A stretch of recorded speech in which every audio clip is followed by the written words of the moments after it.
අයිබෝන් මම ශල්‍යවෛද්‍ය රෝහන් සිරිසේන. අද අපි කතා කරන්න යන්නේ ඔබගේ ගුද මාර්ගයට ඇතිවන ගෙඩි සම්බන්ධවයි.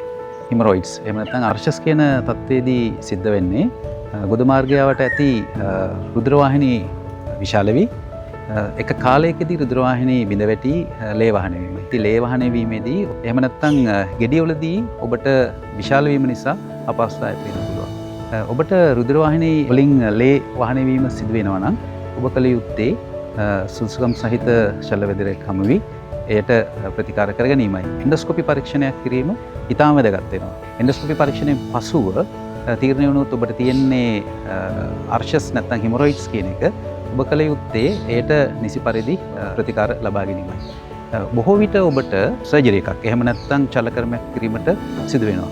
එහිදී අපි සිදු කරන්නේ සාමාන්‍යයෙන් කැපීමක් සිදු කර ගෙඩිය ඉවත් කිරීමයි. නමුත් නූතන ප්‍රතිකාර ක්‍රමයක් තියෙනවා ලේසර් ට්‍රීට්මන්ට් කියලා. එහිදී අපි සිදු කරන්නේ ඊටාම කුඩා ලේසර් තන්තුවක් ඔබගේ ගෙඩිය තුළට ඇතුල් කර ලේසර් එනර්ජි ලබා දීමයි.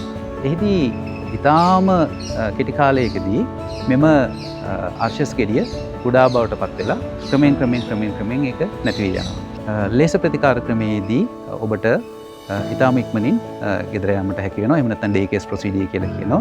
වේදනාව ඇතිවීම අඩුයි, කැපීම් ප්‍රමාණය අඩුයි. ඔබ කළ යුත්තේ ඔබටත් ලේ වහන වීම හෝ ගුද මාර්ගයට ගෙඩියක් නම් සුදුසුකම් සහිත ශල්‍ය වෛද්‍යවරයෙකු හමු වී එන්ඩොස්කෝපි පරීක්ෂණයක් කරගෙන ඒකට අවශ්‍ය ට්‍රීට්මන්ට් කර ගැනීම